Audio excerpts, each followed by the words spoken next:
പ്രിയപ്പെട്ടവരെ, നമസ്കാരം. ഒരു നാട് ഒന്നാകെ തേങ്ങിക്കരയുകയാണ്.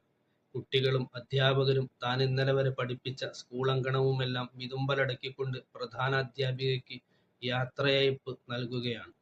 അവരോട് മുഖം കൊടുക്കാതെ സങ്കടങ്ങൾ ഉള്ളിലൊതുക്കി ആ പ്രിയപ്പെട്ട സ്നേഹത്തിന്റെ പരിമളം പരത്തിയ അധ്യാപിക യാത്ര പറഞ്ഞ് മുന്നോട്ട് നീങ്ങുകയാണ്.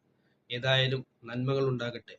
ബാലവാടി മുതൽ കലാലയം വരെ പഠിച്ചവരാണ് നാം ഓരോരുത്തരും. ഓരോ സ്കൂളുകളും കോളേജുകളും മാറി മാറി പോകുമ്പോൾ ഓരോ അധ്യാപകരുടെയും മുഖങ്ങൾ നമ്മുടെ ഹൃദയങ്ങളിൽ നിന്നും സൂക്ഷിക്കപ്പെട്ടിട്ടുണ്ട്. അത്രമേൽ മനോഹരമായതുകൊണ്ടാണ് ആ ഓർമ്മകൾക്ക് ഇത്രമേൽ തിളക്കം.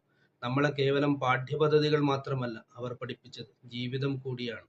നമ്മിലേക്ക് പകർന്നു തന്നത് വെറും തിയറി ക്ലാസ്സുകൾ മാത്രമല്ല, പ്രാക്ടിക്കലായി എങ്ങനെ ഒരു മനുഷ്യനാകണം, നാം എങ്ങനെ രൂപപ്പെടണം, നമ്മുടെ സ്വഭാവം എങ്ങനെ ആയിരിക്കണം എന്നെല്ലാം അധ്യാപനങ്ങളിലൂടെ, അറിവുകളിലൂടെ, അവരുടെ ഓർമ്മകളിലൂടെ, അനുഭവങ്ങളിലൂടെ നമുക്ക് പകർന്നു തന്നിട്ടാണ് ഓരോ അധ്യാപകരും നമ്മെ ചേർത്ത് പിടിച്ചത്.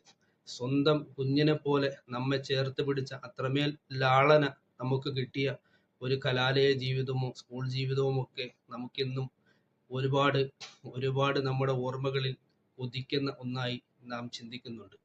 എത്രമേൽ മനോഹരമാണ് ഈ കാഴ്ചകളൊക്കെ. ഈ വിവാദങ്ങളൊക്കെ നടക്കുന്ന കാലത്ത് ഇങ്ങനെയുള്ള വാർത്തകളൊക്കെ കാണുമ്പോൾ മനസ്സിന് വല്ലാത്ത കുളിരാണ്. ഓരോ അധ്യാപകരും നമ്മുടെ മാതാപിതാക്കൾക്ക് തുല്യമാണ്, അല്ലെങ്കിൽ അവരെക്കാൾ സ്ഥാനമുള്ളവരാണ്.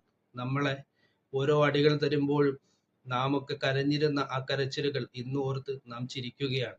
വീണ്ടും ഒരടി കൂടി കിട്ടിയിരുന്നെങ്കിൽ, വീണ്ടും ആ സ്കൂളിന്റെ പടിമുറ്റം ഒന്ന് ചവിട്ടാൻ കഴിഞ്ഞിരുന്നെങ്കിൽ, അവരെയൊക്കെ കാണാൻ കഴിഞ്ഞിരുന്നെങ്കിൽ എന്ന് നാം ഇപ്പോഴും ആശിക്കുകയാണ്.